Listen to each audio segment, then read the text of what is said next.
नियति जिसे कोई टाल नहीं सकता। विनाशी ही अगर नियति है तो धरती पर आया अवतार भी उसे रोक नहीं सकता।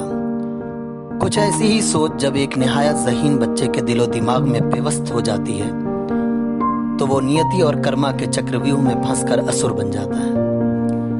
नेकी और बदी, पाप और पुण्य, सच और झूठ, सत्य और असत्य, ये तमाम तरह अखलाकियात, वैल्यूज, मोरल्स और उसूल का खुलासा है। और इन्हीं दो बिल्कुल विपरीत दिशाओं में किसी एक तरफ कोई मजबूत इरादों का इंसान बगैर किसी शक व शुबहे के, बिना किसी लानत व मलामत की परवाह किए खुद को रखना पसंद करता है और अपने विचारों, अपने बिलीव्स और अपने अकीदे पर जीना मरना जिंदगी का मकसद समझता है।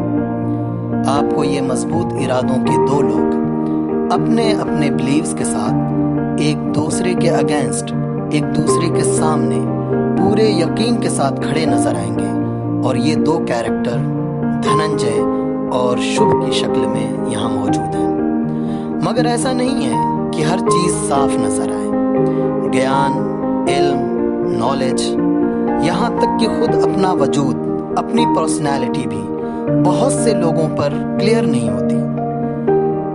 ये कंफ्यूज्ड लोग हैं जिनकी सारी सलाहियतें, सारा टैलेंट किसी तिनके या रेत के टीले की तरह होता है जिसे हवा का झोंका अपने रहमो करम पर यहाँ से वहाँ लिए फिरता है। बिल्कुल इस शेर की तरह, अपनी मर्जी से कहाँ अपने सफर के हम हैं, अपनी मर्जी से कहाँ अपने सफर के हम हैं, रुख हवाओं का जिधर का है उधर के हम हैं। इस कैरेक्टर की जीती जागती मिसाल आपको निखिल की शक्ल में नजर आएगी, जिसे जब किसी का साथ मिला तो वो उसी का हो गया, गो मगो हाँ और ना की कैफियत का शिकार।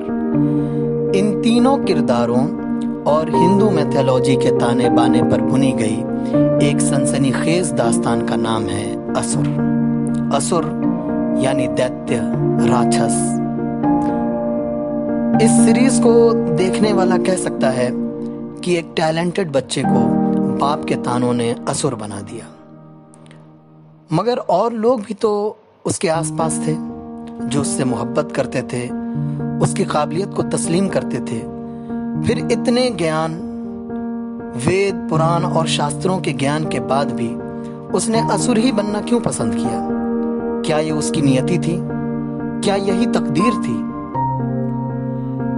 तकदीर के साथ ये बात भी याद रखने वाली है कि ज्ञान दोधारी तलवार है। इससे कल्याण भी हो सकता है और ये विनाश का कारण भी बन सकता है। इसलिए इसे संतुलन में रखने के लिए, बैलेंस में रखने के लिए किसी गुरु का होना बहुत जरूरी है जो उसे सही दिशा दे सके। और ये चीज यहां मिसिंग है। बिना किसी चाणक्य के कोई चंद्रगुप्त नहीं बन सकता।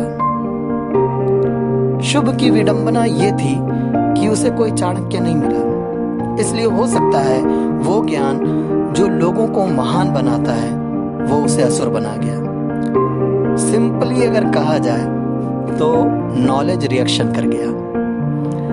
खैर, जहां तक बात कहानी के इर्द गिर्द हिंदू मैथोलॉजी के ताने बाने की है तो वो आजकल का ट्रेंड है। चाहे सेक्रेड गेम हो या लैला या टीवी पर आने वाले डेली सीरियल्स, सब में इसका तड़का लगना जरूरी है। ये इसलिए कि हर दौर का शास्त्र, हर दौर का लिटरेचर अपने जमाने का तर्जमान होता है और सत्ता की छाप कहीं ना कहीं उस पर जरूर पड़ती है।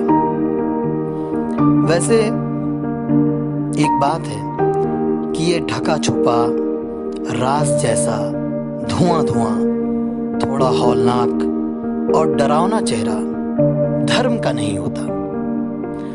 धर्म की फितरत रोशनी है, मगर आज का ट्रेंड है कि इसे राज बनाकर देखना, दिखाना सबसे मजेदार मशगला बन गया है। कितनी अजीब बात है कि किसी अकीदे को खतरनाक बनाकर दिखाया जाता है उसे बदनाम करने के लिए, और किसी को भयानक और राज बनाया जाता है आकर्षण और अट्रैक्शन के लिए। अगर असुर यानी शुभ जोशी की शख्सियत को रियल लाइफ से रिलेट किया जाए तो ये कितना फनी और मुज़हका खेज है कि एक लड़का जिसे सारे शास्त्रों का ज्ञान हो, जिसका IQ 149 हो, जो असंभव को संभव, नामुमकिन को मुमकिन बना सकता हो, ऐसा लड़का 11 साल के लंबे इंतजार के बाद हासिल क्या करता है?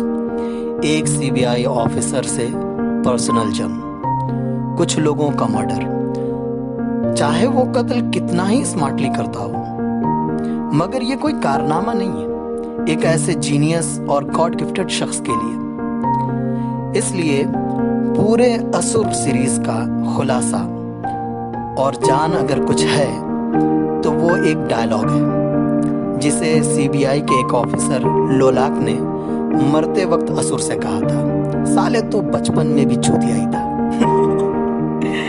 रही बात इसका अगला सीजन आएगा कि नहीं, तो मेरे ख्याल में ये सीरीज अपने आप में मुकम्मल है, क्योंकि बुराई को कमज़ोर तो किया जा सकता है मगर उसे पूरी तरह ख़त्म नहीं किया जा सकता। अच्छाई और बुराई की कशमकश हमेशा से चलती आई है और चलती रहेगी।